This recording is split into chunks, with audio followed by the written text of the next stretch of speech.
இது வரைக்கும் சேனலை சப்ஸ்கிரைப் பண்ணாதவங்க இந்த ரெட் கலர் சப்ஸ்கிரைப் பட்டனை பிரஸ் பண்ணிட்டு பக்கத்துல இருக்க பெல் ஐகானையும் கிளிக் பண்ணிடுங்க. அப்போதான் நான் போடுற வீடியோஸ் உங்களை தவறாம வந்து சேரும். Welcome to masala treat.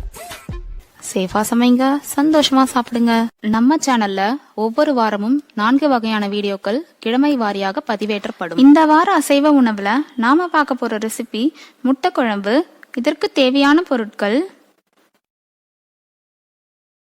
கடாயில 1 டேபிள் ஸ்பூன் எண்ணெய் சேர்த்துக்கலாம், 1 ஸ்பூன் கடுகு சேர்த்துக்கலாம், 1/2 ஸ்பூன் சீரகம் சேர்த்துக்கலாம். கடுகு பொரிஞ்சதும் இது கூட 1 லவங்கப்பட்டை, 2 கிராம்பு, 1 ஏலக்காய் சேர்த்துட்டு இதை லோ ஃப்ளேம்ல வச்சு ஒரு முறை வதக்கிக்கலாம். இப்போ இது கூட 2 பெரிய சைஸ் வெங்காயம் பொடியா நறுக்குனதை சேர்த்துக்கலாம். இதையும் நல்லா வதக்கி விட்டுக்கோங்க. இப்போ இது கூட 1 பச்சை மிளகா பொடியா நறுக்குனதை சேர்த்துட்டு இந்த வெங்காயம் கண்ணாடி மாதிரி ஆகிற வரலும் இதை வதக்கிக்கலாம்.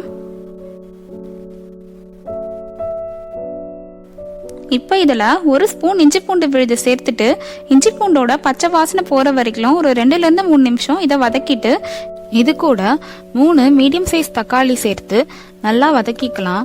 இந்த தக்காளி எல்லாம் நல்லா மசிகிற வரைக்கும் இதை நல்லா வதக்கிக்கோங்க.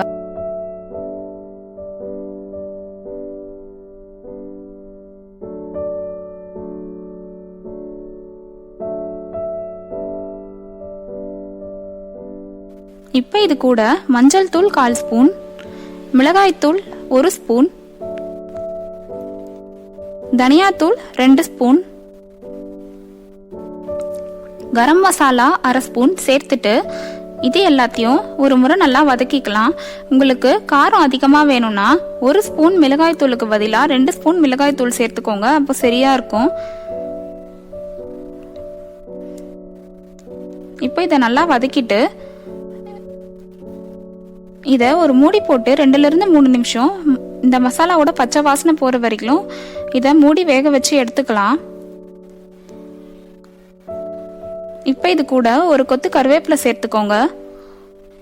இதுல 2 கிளாஸ் தண்ணி சேர்த்துக்கலாம்.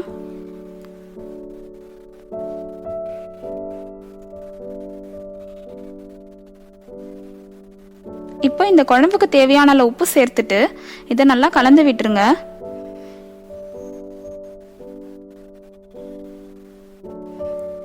நான் ஏற்கனவே வேக வச்சு முட்டை எடுத்திருக்கேன். அதை இந்த மாதிரி 4 பக்கமும் லைட்டா இந்த மாதிரி கோடு போட்டுருங்க. அப்போ நம்ம முட்டையில இந்த மசாலா எல்லாம் உள்ள சூப்பரா இறங்கி முட்டை நல்லா டேஸ்டா இருக்கும். இந்த மாதிரி முட்டை மேல குழம்பு எடுத்து இந்த மாதிரி ஊத்துனா அந்த முட்டைக்குள்ள மசாலா எல்லாம் சூப்பரா இறங்கும். அதுக்காக தான் இப்படி ஊத்துறோம்.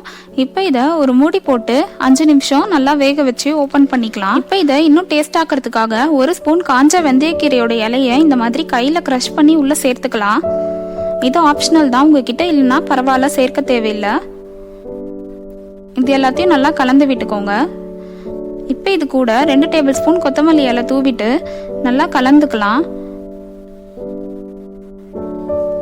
அவ்வளோதாங்க, நம்மளோட டேஸ்டான முட்டை குழம்பு சூப்பராக தயாராகிடுச்சு. இந்த ரெசிபியை நீங்களும் உங்கள் வீட்டில் செஞ்சு பார்த்துட்டு உங்கள் ஃபீட்பேக்ஸை கமெண்ட் செக்ஷனில் போடுங்க. இந்த வீடியோ பிடிச்சிருந்ததுன்னா லைக் பண்ணுங்க. இது வரைக்கும் சேனலை சப்ஸ்கிரைப் பண்ணாதவங்க இப்போ சப்ஸ்கிரைப் பண்ணுங்க. உங்க ஃப்ரெண்ட்ஸ் அண்ட் ஃபேமிலிக்கும் ஷேர் பண்ணுங்க. தேங்க்ஸ் ஃபார் வாட்சிங். பாய்.